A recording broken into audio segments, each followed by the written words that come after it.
Howdy, howdy, everybody. It's me, Ocho Octavius, the 8th Knight of 8. And it's me, Oliver Cromwell's shitty personality. You'll understand that back. Thursday. Yes, and welcome back to another episode of Nerd Hell, where in this world there are only cabbage burgers. Honestly, I'm okay with that, but I'm a vegetarian, so, you know. Well, the issue is, like, for me, is a cabbage burger might as well just be a wet bun. Okay. They don't hold up well. Okay, Ben, but, like, have you ever actually tried, like, one of the vegetarian burgers, like, from, like, Impossible meat? Like, the Impossible Burger? I have, and here's the amazing thing about the Impossible Whopper. It tastes just like a regular Whopper, except twice the price. I know. Well, hey, you gotta cater to a growing market of vegetarians anyways, right? So. Oh, they certainly catered to me. I got my Impossible Burger with bacon on it. Oh, shit. I mean, hey, you're gonna go ahead and just, like, you know, say, fuck pigs specifically. Like, cows I'm okay with, but pigs? Yeah, I gotta die. Bro, pigs are scary. Oh, shit. Okay. There are like horror stories of people being torn apart by animals. You should see what a pig will do to a man. Because pigs, they're not malicious, but they will eat anything that's in their cage. Yeah, dude. Like, that's kind of the point of, like, why, like, a lot of criminals actually do that, right? So. It's wild. It's scary, honestly. Yeah. Yeah, no, I know that, right? Like, I used to work as a butcher. We'd, like, hear horror stories about, like, some of the, like, pigs coming to slaughter, right? So there you go. But still, how's your week? Yeah, because I know that, like, last week we were talking to people about, like, how we kind of had, like, a shitty week last week. What's up with you? You know what? It was better because I got my old job back, which I'm happy about, under like good conditions, no bad blood, because there was no bad blood, right? It was just like, hey, I found another opportunity, I'ma pursue. Well, that sucked. I'ma pursue this. Well, that sucked. I'ma pursue this. Oh, you guys want me back? Yeah, you know what? Sure, I'll be back. Okay. Well, I mean, that's good, right? So you're getting a little bit more cash, or are you getting more flexibility with this?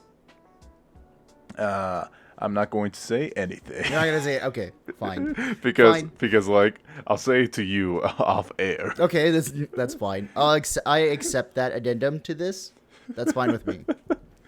Oh my god, fuck. Yeah, no, my week was okay, right? So, I finally sent my work, my master's, and my graduate and my transcript stuff, and they got it.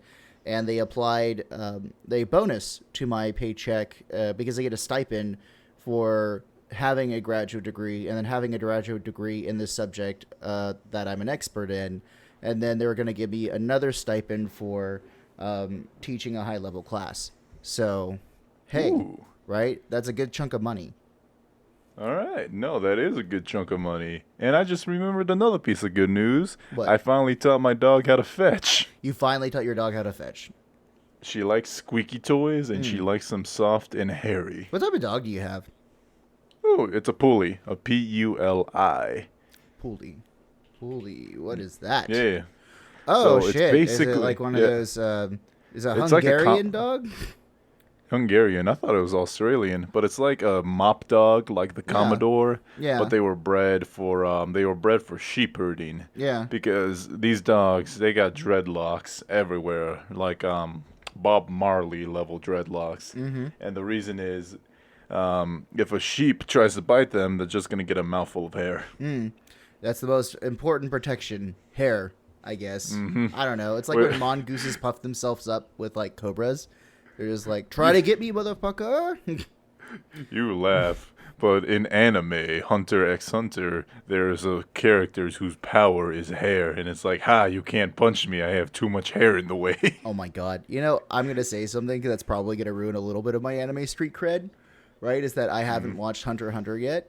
I tried watching, because I have my 2-episode rule, where if I watch something for 2 episodes and I don't, like, get sucked into the story, then it's, like, I don't watch it, right? So here's the unfortunate thing about Hunter x Hunter.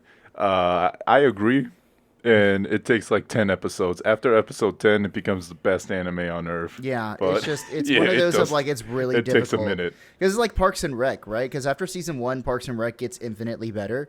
But what season absolutely. 1 was rough, right? It was so fucking rough. And I'm guessing that's kind of like a majority popular opinion kind of thing, but still, like, Oh yeah. yeah. I recommend people skip season 1, and if they fall in love with season 2, you know, come back to season 1 if you want. Yeah. Yeah. I think No, that. So, it's almost the same with It's Always Sunny, because season 2 is when Danny DeVito comes on as Frank Reynolds, and they didn't have him in season 1, but season 1 was still pretty fantastic. yeah. But speaking of television shows, I actually have been watching this new show that I'm actually recently obsessed with because I am obsessed with Gravity Falls. I love Gravity Falls. Alex Hirsch is like amazing.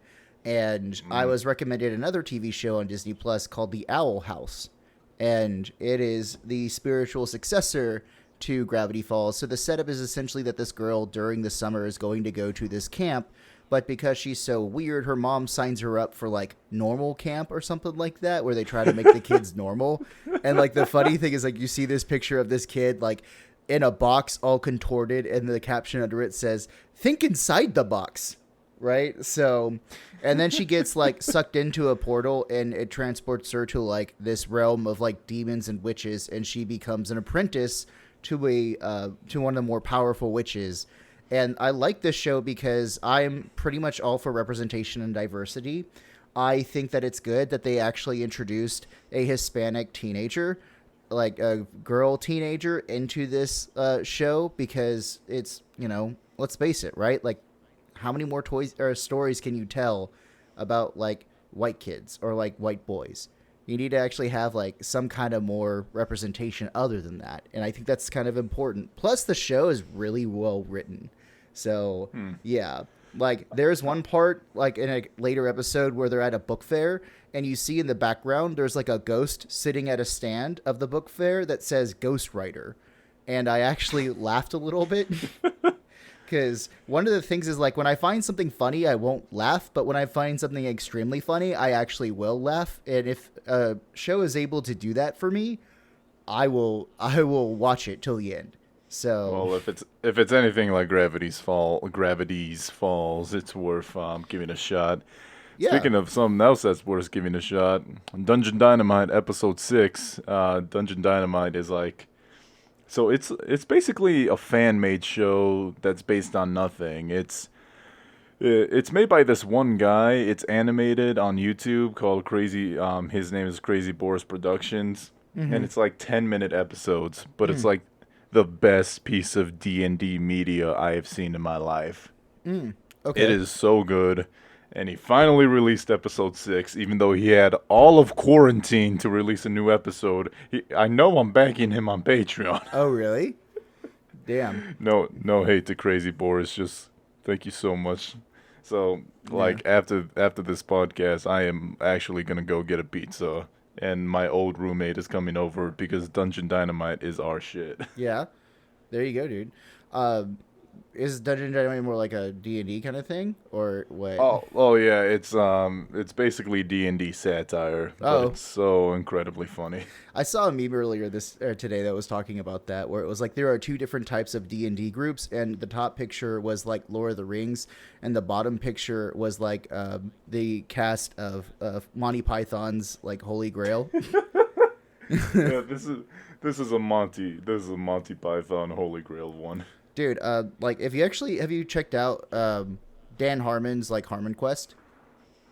Never heard of it. Like Harmon Quest is essentially they have this idea where Dan Harmon is not DMing, but he has someone DMing a D&D thing in front of a live audience, and then they bring on guest comedians, and they have Aubrey Plaza on it, and it's just yeah, like for one episode she was on it and she was like a dwarf or something, and like, you know, doing dwarven stuff, and she was always like, I'm gonna be a dwarf, and with her deadpan kind of style shit to it.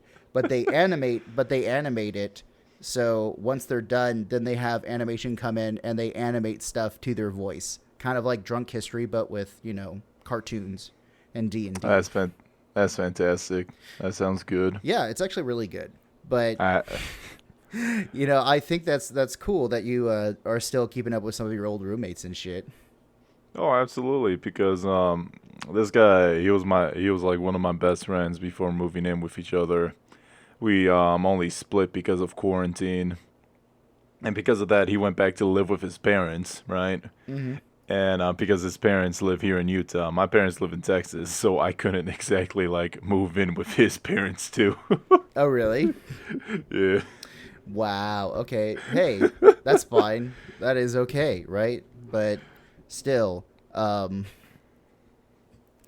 don't know. I get nothing else really for that one. Sorry. Well, I do got something. Okay. Uh, so, God of War. Everybody's excited for the sequel, Ragnarok, Mm. and I'm excited for two reasons. One, I still haven't played God of War 1, which is something I'm gonna do, and two, um, they said that this is gonna be the last God of War in the Norse mythology Mm. side of it. So, what I'm hoping that means is that the next mythology is Mesoamerican. Come on, Oh man, let's get, let's get dude, some Mexicans up in here. I want to see an 100%. obsidian sword. Hell yeah! Yeah. Well, I could want to you see think of like? Kulkulkan. Can you think of like the whole fact of like the a lot of like Aztec magic is blood magic, and since like God of Exactly. War is like one of that thing, it'd basically be like Bloodborne and God of War, but with like Aztec instead of like the English Gothic structure to it. And that's why they should cast me.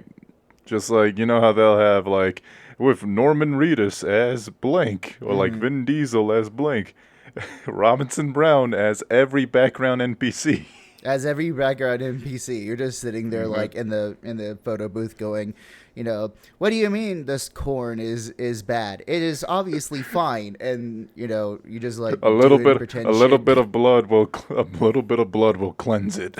And my parents told me that having imaginary friends would never pay off. Dude, I don't know.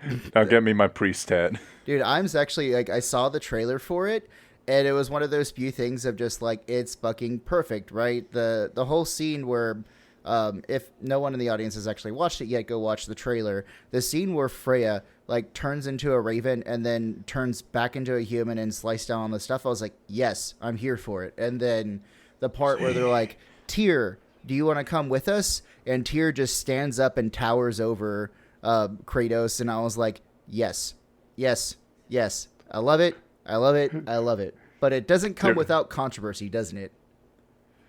Did you know Wait, about it has. do you know about the controversy with God of War? Wait, what's the controversy? So the controversy with God of War is that like with every video game interpretation, right? Like there's a bunch of people who are going to get real upset about having like a diverse cast of characters in it, like the assholes.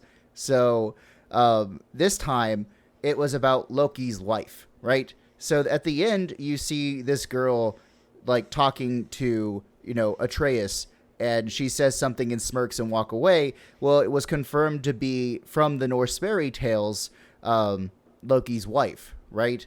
And people were like, no, you can't have a black girl be in a Norse mythology thing. And I'm like, guys, Kratos is literally a Greek man. You don't think that that's kind of anachronistic to the Also, Viking folklore? isn't Loki's wife a giant? Yeah. And So she should actually be blue. yeah, well, I mean, it's not even that because a lot of people have these really big preconceived notions about Norse and like Norse mythology and that kind of stuff. One of the things that we know from the sagas is that Norse in itself never really describes a lot of gods or really any of the other creatures. So it's a lot of interpretation. It's really more or less what the person has done. So the two main gods that we actually know a lot about their physical appearance is Thor and Odin. Because, obviously Odin only has one eye because he plucked it out to put it inside of Mimir's well, which gave him infinite knowledge. So obviously, right, if he's the All-Father too, he's probably kind of old and that kind of shit. But Thor himself was described as like a man with like bright red hair and was like of big bombastic body and mind. So, the picture that you showed me the other day and the picture that I was looking at is more true to what Thor's actual depiction is than like, Chris Hemsworth is. Actually, I think Hemsworth, no, I was about to say Fat Thor, and that would have actually been more realistic to the Norse mythology. But here's my thing to the people that are saying like, oh no, you can't have a black person in Vikings like stuff.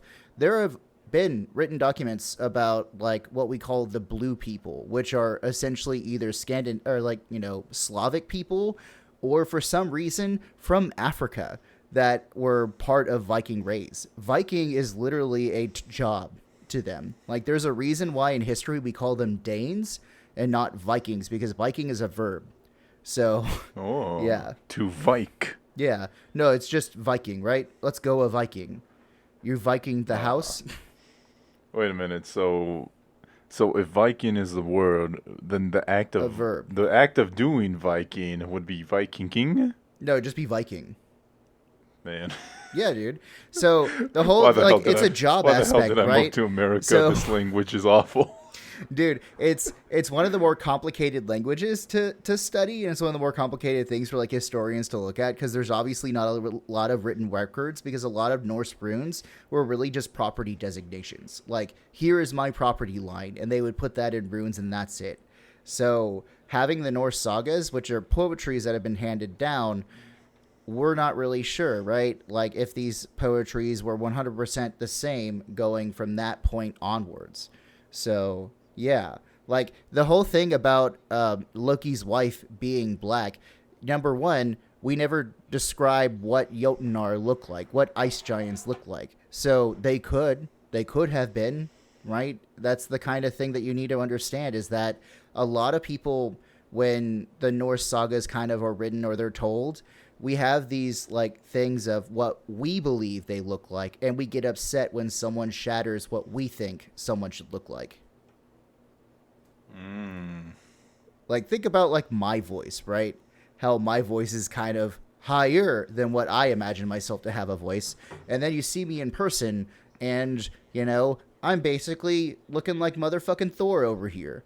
And you actually do. Like, that's fucking weird, isn't it? It's just kind of this thing of just you build this picture up of someone inside of yourself, and then you kind of have this like almost shock when you see it, right? You know what? Yeah, it's like with what Josh Johnson said. A black comedian who sounds incredibly white. He says, I don't look white, but I sound white. Like, if we talked on the phone and I showed up, you will be surprised. Yeah, right? So, I mean, hey, like, my thing to people is just fucking get over it, right? Number one, if the person's talented, fuck you. Number two, who gives a shit? It's a fake fairy tale, right? Like, it's not like you're saying, it's like, oh shit, the gods. I'm not even real. I know, right? Like, way to get mad at an imaginary thing. But then again, that's kind of our job, isn't it? So, I'm getting mad at the people who are getting mad at this imaginary shit. So, you know, shut the fuck up.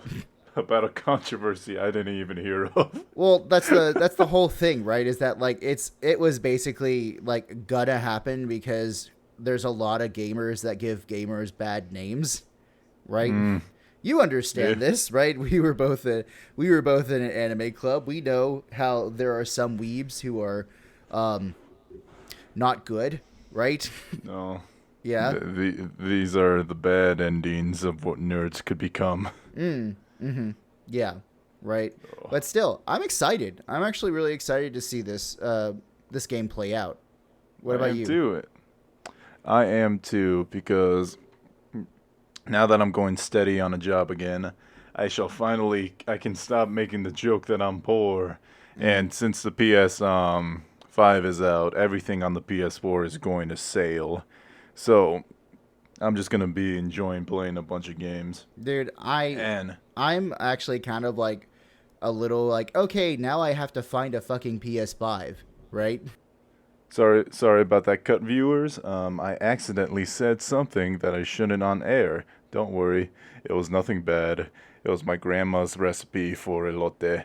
And yes, she did call me immediately. And yes, I know elote is just corn, mayo, sour cream, and chili powder. But trust me, she uses something special. Is it blood magic? You know what? Knowing my grandmother, it just might as well be. You just like pray to Weasley Poachley and just like fucking murder a bunch of people. I don't know. Shit. Exactly. Anyways. Okay, great. Well, yeah. What I was saying is I'm very excited because since the PS5 is out, all the old PS4 games are going to be sold super cheap. I'll buy them secondhand. I'll get them on sale online.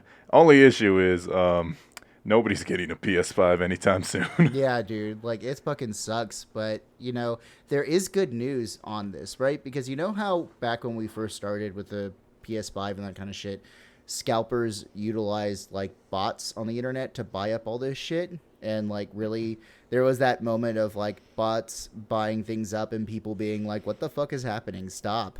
And scalpers were kind of like, this is not fair that we're being depicted in such a way. And, fuck you guys. I know, right? And they're like, we're just trying to feed our families too.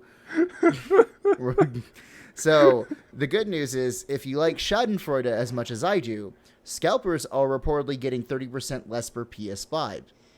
Good. Yeah, so the reseller site StockX claims that resilient Xbox prices are due to fewer restocks. However, resellers are now getting around 30% less per PS5 consoles than at launch, while the recent Xbox prices have kind of remained. So, you know, StockX shared data with Forbes, and according to the people the publication spoke to, while the prices scalpers are getting for the PS5 consoles have declined, the volume of consoles being sold has remained kind of steady.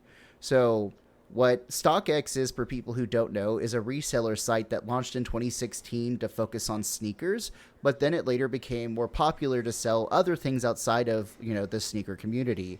And they decided to resell like the next gen consoles last November. Well, earlier this summer, StockX claimed that more than 130,000 PS5 consoles had been sold on its platform.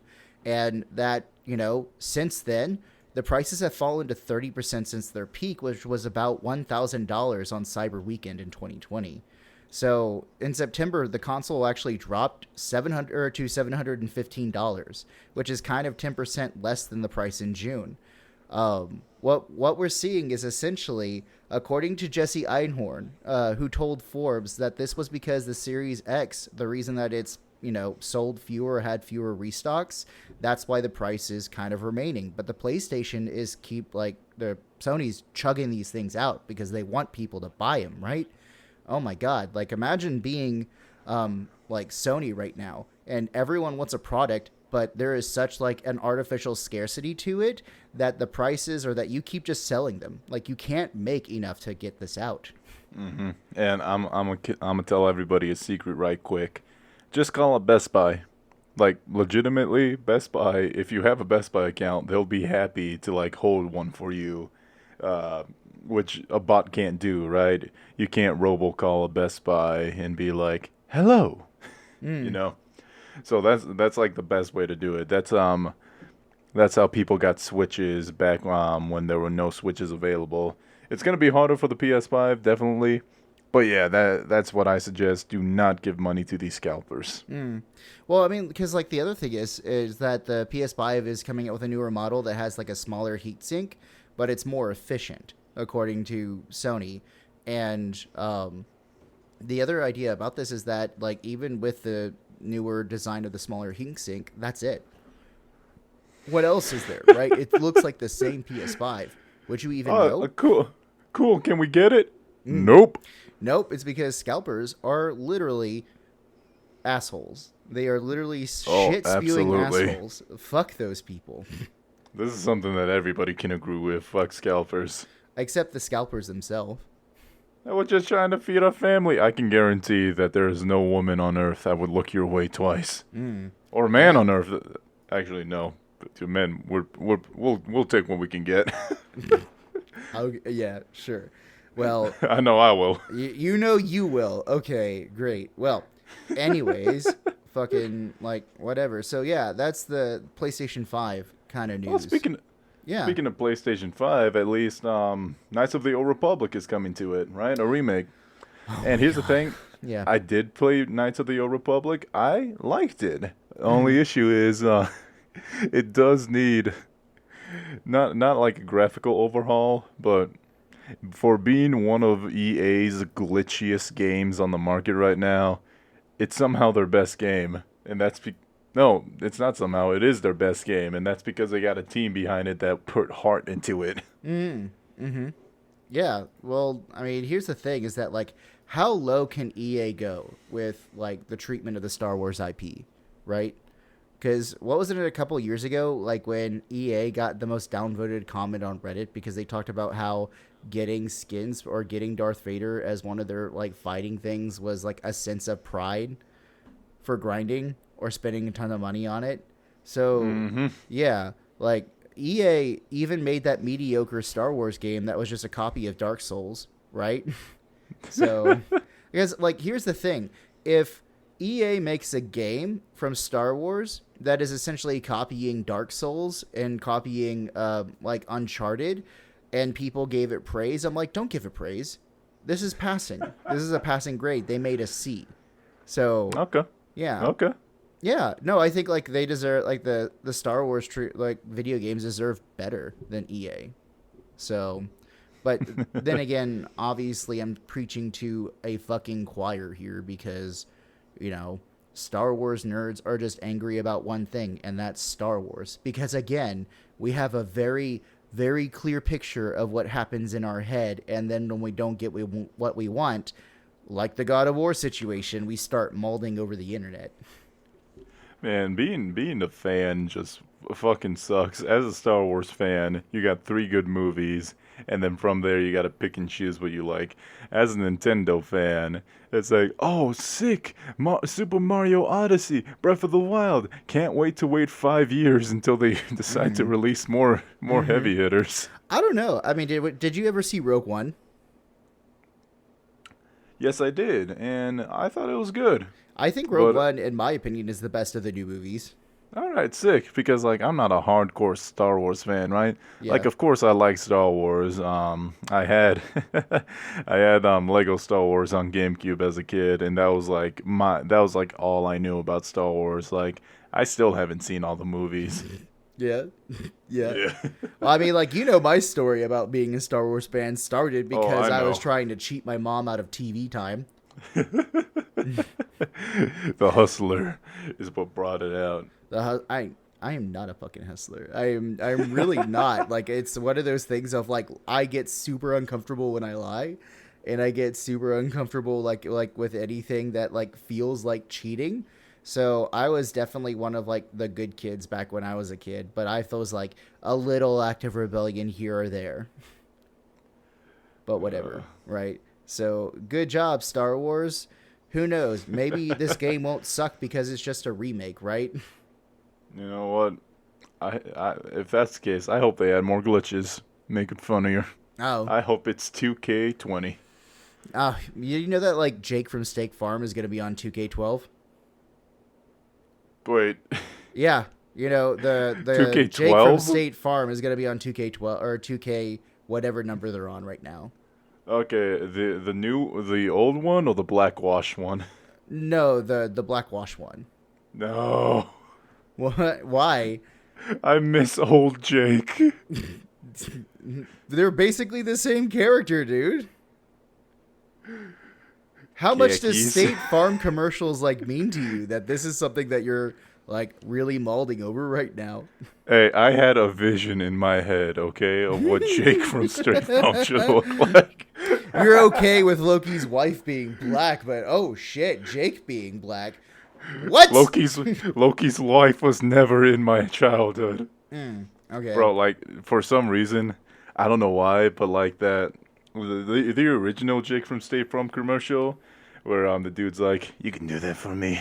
Yeah, I'd really like that. Who is this? It's Jake from State Farm. Jake from State Farm? Who is it? Oh, what are you wearing, Jake from State Farm? Your khakis, right? So Khakis. yeah, but like they She remade sounds the entire thing hideous. so that it has Black But- Jake from Steak Farm. Well, he is But they Jake got- now.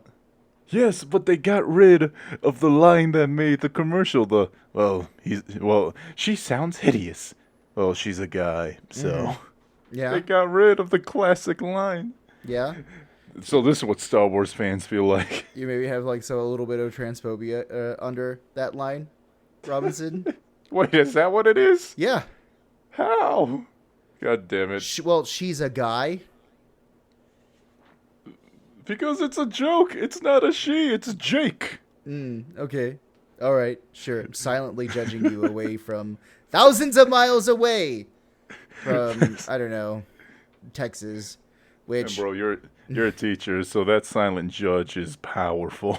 it really isn't anymore. So, I don't know. Once the first month is over and the kids start warming up to me, it's like fucking downhill from there. That's why I had to be a disciplinarian my first month. And then when they start going, oh shit, this person's actually fucking fun to be around, I'm just like, I don't understand how that isn't like clear from the first day. You have so much Star Wars stuff in your room. I know, right? It's so, and I like anime stuff and cartoons and like all that, like very little about history except for the flags. And so, yeah, but still, Oh, you know, speaking of flags, we got break time. So I'm gonna go outside and put mine at half mast because somebody died, Stanley. Who? The crunchy chicken tacos from Del Taco died, Stanley. Okay. Bro, they used to have these crunchy chicken tacos for $1 with 4 different sauces. You can get habanero, which is the best sauce, ranch, honey barbecue, and honey habanero, and they got rid of them. Is it just a crunchy chicken taco? So is it just the crunchy taco with chicken inside of it, or is it like fried chicken? It's a soft taco with crunchy chicken in it with some greens, but the Yeah. sauce is what made it. And Dude, just try making it at home. Yeah, but this was my after gym workout meal. And they replaced it with these stuffed quesadilla tacos. Well, $2. I mean, man, maybe this is kind of like a thing of like, hey, you can save more money now that you're not eating at Del Taco after your workout. No, it just means I have to eat somewhere else. Oh, okay, I see what's happening. You're lazy. That's what it is.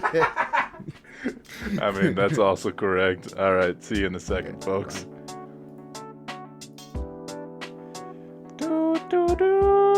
I wish I had a trumpet so I could play taps for my long lost taco brethren. I'm sure I could try to find how to play taps on the concertina, but I don't think it's going to sound just the same. Not over this microphone. Anyways, welcome back, folks. And here's a victorious thing that could be seen as either good or bad. So, a while ago, Epic decided to wage legal war on Apple over Apple's like very strict in-app purchasing policy, right? Yeah. So, basically, Epic Games was like angry at Apple because Apple said, "Hey, if you want to sell kids the Fortnite Battle Pass or whatever the hell it is, that's fine, but they got to pay us, and then we'll give you your cut, right?" Mm-hmm. Which is how the app policy works on Apple. So. Epic Games launched a court case that they call that for like a publicity stunt. They called it 1940 Fortnite. Oh my god! What the fuck? Can people stop comparing things to like Nazis when it's not actually like Nazi shit? But here's the thing. Apple can no longer force developers to use in-app game purchases, the judge rules in an Epic Games case. Oh. And this is a article by CNBC.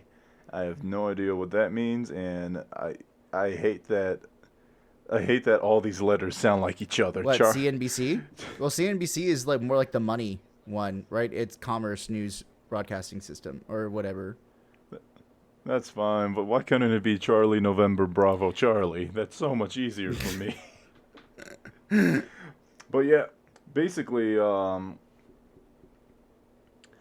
Judge Yvonne Gonzalez Rogers, sorry if I pronounced that wrong, handed down the decision in the closely watched trial and issued an injunction that said Apple will no longer be allowed to prohibit developers from providing links or other communications that direct users away from Apple's in-app purchasing, which Apple typically takes a 15 to 30% cut of gross sales. Yeah. And this is actually kind of big news for me because I used to work for Microsoft tech support, and one of the things I hated was Mac users. Not because like I hate app. Well, I do hate the Mac, but I don't hate Mac users. The main issue is that like for tech support, it's less likely for your like, oh, Word isn't working. It's more likely for like, hey, my account isn't like being recognized or something like that, right? Not an app issue, but like an account issue. And when it's on the Mac, they if you buy it off the Apple Mac Store, you buy it directly from Apple themselves. And if that's the case, I can't do shit to help you out, right? Like, if your subscription is not working and you bought it off the App Store, you got to contact Apple. And usually they'll say, like, Apple didn't do shit. And then I'm here like, well, I can't do shit because I'm Microsoft. Damn. So, yeah, now with this, people will be able to just buy it off the Microsoft Store directly. So that's gonna make things easier if I still work there. Dude, that sounds great. Yeah. Yeah, it's fantastic because I think it's good because I think Apple has too much damn money. I just don't like Apple to begin with. Period. I don't like their products, and it kind of sucks that it took Epic Games to kind of take them down a notch because it's like, I want to root for you, but y'all are kind of assholes anyways, right? Y'all kind of, y'all butt heads too. Yeah, well, I mean, like, because what is it? I feel like there were some analysts that I read online when I was looking this case up that were saying that the judge's order was essentially causing Apple and Epic Store to both lose. It was like they both lost. Like, there was no winner in this one. So... I mean, who knows? I don't believe that.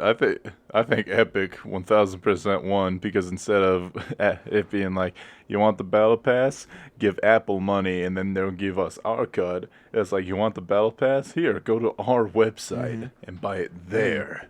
Okay. But the whole idea behind it is that it's just essentially who gets the bigger cut of the profits, right? So, but I mean, if you're owning like a hosting website for apps and development and that kind of stuff, you want to be on Apple's specific ecosystem, you have to go through Apple, and you still have to get that cut too. So even if like Apple does it, you know that people are fucking lazy and they're still gonna buy stuff within the app.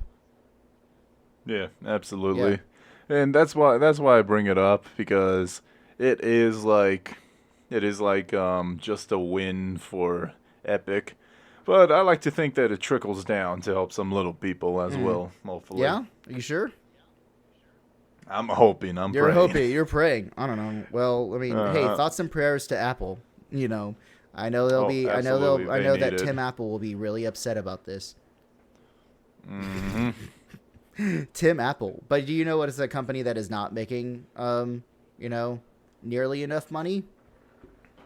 Is MiHoYo, the game studio in China that made Genshin Impact.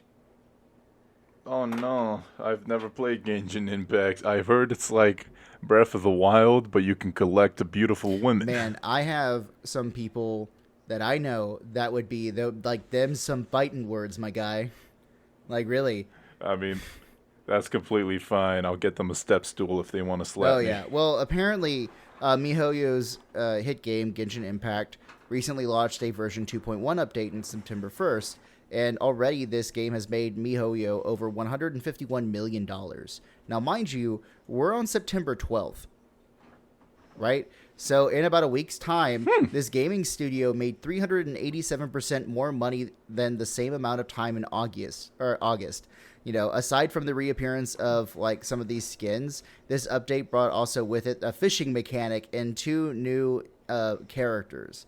So, yeah, like... Ooh. You know a game's not a real game unless you get a fishing mechanic, buddy. Oh, shit, yeah. Because so here's the idea, right? The previous game, from between August 25th to August 31st, Genshin Impact made $31 million. But from September 1st to September 7th, the game made $151 million. So, Yo, that's like money that I damn. have no idea. Like, it's like one of those things that like, that's so much fucking money, I can't possibly fathom how much money that is. I haven't even touched this game yet. You haven't even touched this game yet? Well, I mean, it's very No. grindy, and it's like got a lot of gotcha mechanics. And so a lot of the skins or the characters or anything that you want, you have to purchase things to, you know, get a percentage chance of getting it, right? So as somebody who's taking computer programming courses right now, what I'm learning is the method is make good to okay game, and then make a lot of pretty girls, pay for the chance to get pretty girls, and then just continue that last step over and over and over again. Yeah, you're gonna make a fucking ton of money, right? So Yeah, throw in like 3 guys in there, and then like 1 monster character. I tried to play Genshin Impact like a couple months ago because I wanted to see what like people were getting, you know, into. It was not for me. I just couldn't get into it. I was just not into it. So is it Breath of the Wild and you can collect women? Because I know you love Breath of the Wild, like Breath of the Wild, and you know I love it. I think it's more or less it does look a lot like Breath of the Wild, but it's like Breath of the Wild, but like without the anime characters in it, right? So anime characters coming into it, like there's a different storyline, there's a different thing. So the art style, I will admit, is basically Breath of the Wild. But everything really about like the entire Genshin series is different from Breath of the Wild from the source material, right? So it's like the difference between Dragon Ball Z and Dragon Quest. Like they're both made by the same director, right? Akira Toriyama. Well, he did the same art style, but Dragon Ball Z is infinitely different than Dragon Quest by far, especially when it comes to storylines. I get right? you. But hey, you know what? Good for you, Genshin Impact. I'll leave my resume in the description. I'll do anything. Yeah, and shout out to Stephanie Liu from, you know, this our news article that I'm reading. Doing fucking great work, Stephanie. Yeah, it's a great job, Stephanie. Yeah. Because without you doing your job, we wouldn't have this hobby. I don't know. I would still kind of like sleuth, right? I can't wait for that Wolfwalkers podcast to come out, which, by the way, I want to say before, I'm going to put a little asterisk next to like the history part of like that stuff. So obviously I'm overgeneralizing for the sake of time, because in order for you to understand like the whole like situation that I discuss, there's like literal books and books and books on this subject. So if I do say something like wrong or ahistorical, don't at me, because then I'll ruin you. Because then I will take a history book and chunk it into your throat. So, yeah. Child, you know not what you are up against. And we make mistakes, but also like, you know, who the fuck cares, right? But still, yeah. If you're that upset about it with us, then I strongly recommend you look deep within yourself and ask yourself, what makes you so angry? Probably the fact that like Loki's wife is black. That's it. I don't know. If Loki's black wife makes you angry, look inside yourself and ask yourself, why are you so angry? Why are you so angry? I don't know. Small dick energy, I guess, but still. Well, speaking about maybe some righteous anger for I thought you were gonna say, speaking of small dick energy. We don't bring that shit on this podcast. What the fuck are you talking about? Okay. So, great. Well, actually, you know what? Yes, speaking of small dick energy, because what happened was developer 117 Scape, I'm just going to call him 7scape from now on, made a RuneScape HD mod, right? And developer Jagex immediately shut it down. Which I consider that small dick energy. Yeah? Insecurities. Why is that small dick energy, my guy? So this is actually like a big thing about the modding community, where these fans will spend a ton of time, energy, and talent making mods for the games that they love, completely for free, mind you.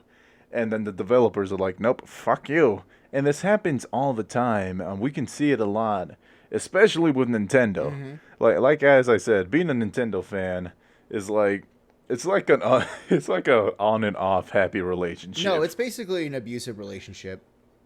It really is. Like you play Mario Odyssey and then Nintendo pulls some fucking shit like with the Etika Joy-Cons, and then you're just like, but they're okay sometimes. They're not like this when they're with me.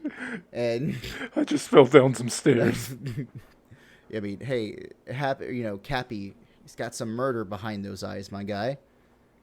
All right, so continue on. So what's going on? So there's like, that's it? The people are just mad about this mod? No, the people are not mad about the mod. They're mad that Jagex shut it down, right? And after a ton of bad fan backlash, holy cow! After a ton of backlash, Jagex decided, fine, we'll actually contact Sevenscape and work it out with him. And yeah, Sevenscape, his RuneLite HD mod will be freely available September 13th. Okay. And he took to Twitter to say that he was personally very happy with the decision. And you know what? The reason I bring this up is because, like, Sega did the right thing, right? They found a bunch of fan-made... There are so many fan-made Sonic games out there, right? Yeah. And they found, like, the really best creators, and they were like, yo, here's, like, $1,000 or whatever they paid them. Make us a Sonic game. And then Sonic Mania came out, which a lot of people will argue is the best Sonic game since Sonic 3 and Knuckles, right? And then Sega themselves released Sonic Forces 4 months later. All right. Damn. Okay. So you can see the power of fan games, right?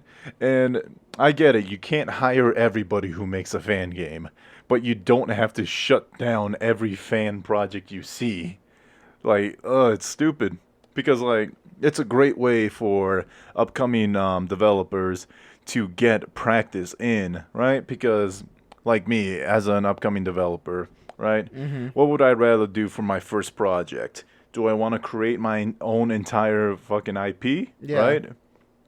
Or should I just get some practice in, mod one of my favorite video games, and just put it out there online, right? And that's something that a lot of developers will do to get stuff to put on their resume, which is completely fine, right? And I respect it. And some of these mods become like overreaching. They can become more popular than the game themselves, like the battle royale genre. Yeah, that was like PUBG, a mod for Arma. PUBG was the Arma mod, right? Dota, you know, the MOBA freaking game style. That was just a mod for Warcraft 3. Yeah, I mean, I get it, right? Like, I understand that like a lot of fans can actually do a lot of good with the IP. I think the argument against having mods or against having this is that like there is a ton of work that goes into crafting something like a Skyrim or like whatever this is, and there is a kind of feeling of like you don't like it as much because you didn't have what this personal spin was. It's art, right? So imagine if you spent all this time painting this picture and then someone comes up and then they quote make it better, but you thought that it was fine in the first place. Wouldn't that be kind of like insulting? Now, here's the thing. That is actually a good discussion topic. Here's the thing, though. I don't actually believe that. I really don't believe that that's like the same thing. You just know that that's what somebody's gonna say. No, I know that's what somebody's gonna say. You see, here's the thing: is that like a lot of times, like I sit there and I think way too much. I do. And it's one of those things of like I get myself almost anxious thinking about stuff. But one of the things that I can do well is I can try to see someone else's other point of view from their perspective. And that's essentially it, right? Like, how would you feel? Like, why do you think Paper Mario had that, like, really big controversial thing when it launched last year? Because, like, Nintendo was super protective of their intellectual property. Like, they wouldn't allow, they wouldn't allow the creators to do their freedom stuff. Which is because, like, Nintendo. Also, if you want like a full like spectrum of Paper Mario controversy content, go to Arlo's YouTube channel. Mm-hmm. I love Arlo. He's fantastic. But this is like one of his passionate subjects. Yeah, because what was it like? Even Breath Well, of the Wild, didn't he do like a 3-hour video for that one? he did a 3-hour Yeah. video for that No, one. I put Yeah. that one on in the background when I was soldering a keyboard once, and I was just like, I finished by the time that he was done, and I was like, Jesus, dude, like I get it. You fucking love like Zelda. Jesus Christ, my guy. Like that's one knowledgeable puppet. Oh hell yeah! Oh, I love the fact that he's a puppet so much. Yeah. Go look up Arlo on YouTube. But the main issue with Paper Mario is Nintendo's like, hey, no more creating original characters. Like if you want an if you want a archaeologist character, you can't create a new character. Just take a Goomba, put a hat on him, or you know what? Take a Koopa, put a hat on him, right? Yeah. And I do agree that kind of like takes away some of the magic because a lot of people will point to the Thousand Year Door as being the best Paper Mario game, and I have to agree with them because I remember playing that and loving it absolutely, right? Yeah. Because it was just so created, it was so unbound, right? They had a penguin detective who was like, oh yes, I'm the greatest detective in the world. And he's like, wait a minute, I know who you are. That hat with a letter on it, that mustache, the overalls, why, you're Luigi. Right. Well, like, still, I think that you can do a lot of character development even if, like, some of the characters do look the same, right? It's all about the execution of it. Because when I played, during the Snowstorm Yuri that happened in Texas in February, one of the things that I actually got to do, because obviously school was out and that kind of stuff, was that I was playing Paper Mario on the Nintendo Switch, and I beat it, and one of my favorite characters in that entire thing is Bobby the Bob-omb, right? Oh my gosh. So Origami King, ladies and gentlemen, do give it a play. It is fun. It is worth it for the story, at least for me. It's okay. I really like it. It gets repetitive, and I'm saying this as an RPG fan, right? Yeah, no, that's fair. That's fair. Like it gets really repetitive. I really do admit that. Like it's one of those things of like I had to push through the last couple of like hours to get through Paper Mario, like Origami King. But I mean, still, like what RPG doesn't have that kind of thing for a lot of other people, but. Grind. Except for like Persona 5 because the music is so fucking great, but like even the music in Paper Mario Origami King got repetitive. At least like there's jazz like influences which are meant to be kind of played over and over and over and over again. That's why Persona 5 works so well. But other than this being kind of a love letter to Persona 5, I think like I said, you can make characters, right, who look similar to the others, but you can give them different personalities. I mean, isn't Mario and Luigi basically like a reskin of each other? Mm-hmm. Well, yeah, and that's true because Luigi's personality very distinct from Mario, and one of the ways that I love it being shown is in Luigi's Mansion 3 because like the personalities really get to shine in that one. Yeah, my favorite character of that entire experience is still Polterpup. So, because Polterpup reminds me of Cash so much, so like I can't not see it now. It's great. It's wonderful. Well, speaking of Cash, I have 2 ideas that could be Cash that I kind of want to just get through quickly because they both involve Platinum games. Oh shit! Okay, let's see what we got. So the first one is that Platinum wants to bring Star Fox Zero to the Switch, right? They themselves say any potential design changes would be up to Nintendo if it happens, right? And that's just something that I can get behind because I like Star Fox 64 was a jam, and I was like 5 when I played it, and it was a jam. Yeah. And Star Fox Zero, I feel like wasn't that bad. Sure, the control scheme with the gyro aim and all that was awful because it was kind of forced. But hey, if they can get rid of that, I think they got a good game on their hands. Yes. I think that's kind of one of the things that like Nintendo kind of gets on my nerves about is like their like new things are like, no, try it, you will love it. I'm like, no, This is the exact same thing as like the last thing that you tried to get me to love, which I hated. No, trust me, it's completely different this time. It's so much more intuitive. And then it's not, right? So it's one of those things of like, I can praise Nintendo for trying to be like, having ingenuity. But, fuck that. Sometimes at the end of the day, I don't want to move my arms or do anything, right? I just want to sit down and play a game. Why do you think I'm an RPG fan? That's the fucking like logistics of it. But still, I haven't played a Star Fox game since college when my old roommate had Star Fox 64 and Nintendo 64, right? Bro, Star Fox 64 is like the pinnacle of Star Fox, and that game came out like the same time where I was learning how to eat. Dude, do you think it's kind of weird that like Star Fox is one of Nintendo's like a more recognizable IPs, but they haven't really done anything with it in a long time? They have like put out games, but those games are like not nearly as recognizable or as fun as 64, in my opinion. Well, yeah, because what was the one that with the dinosaurs that like John covered? Star Fox Adventures. Yeah, dude, like it's one of those. Yeah, basically Legend of Zelda plus, with Fox McCloud. Yeah, plus the other question that I have is like, how do they not have Nintendo 64 games on the Switch anymore?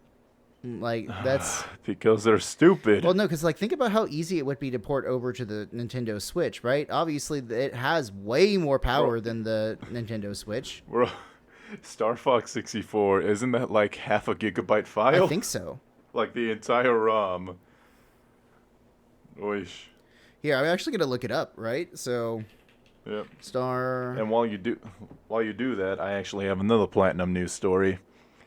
And so you know how fans have been like, yo, you guys showed Bayonetta 3 at like E3 2017. Where the hell is it, right? Mm-hmm. So Platinum themselves say it's proud of Bayonetta 3 and they want to show it off. But it's not our decision to say when or where. Okay. So I remember like 2 or 3 months ago, Hideki Kamiya, excuse me, said he legit tweeted out saying, "Yo, guys, seriously, stop worrying about Bayonetta 3. It's fine. Stop tweeting at us." Like shut the fuck up, right? Just let us work. It's like what is it? If you're an artist and you constantly get like any updates on my drawing, dude, just chill out. Like I'm still doing it. 5 seconds later, yeah, exactly. You got any more updates, my guy? Are we there yet? Uh-huh. But basically they're saying, yeah, we're proud of Bayonetta 3. We got a lot of stuff we want to show off, but that's Nintendo's decision. So leave us alone, god damn it. Damn. Go bug them. Damn, okay. Well, speaking of bugging, I finally found the download size for Star Fox 64. So Star Fox 64 3D, which was a remaster for the Nintendo DS, was only 577 megabytes. And that's the better version. Yeah, and that's the better version, right? So then if they upscaled it to the Nintendo Switch, right, then it would be like maybe 100 or so more megabytes. I'm not really sure. Remember, don't at me because I'm just a historian. I don't know anything about video game making. So, yeah. Still like 577.38 megabytes. That's not a lot. Yeah. Like you could fit one of those on like a Zune. You can play, bro, Doom on the Zune. Yeah. 100%, right? So there you go. Doom on a Zune. But still. Absolutely. So that's going to be it for my news stories. You got one more Nah, left? dude, I think I'm pretty good. All right, fantastic. Well, with that out of the way, honestly, Bayonetta 2, I wasn't completely impressed. It was a fun game, absolutely. I just wasn't impressed with it. Oh, okay.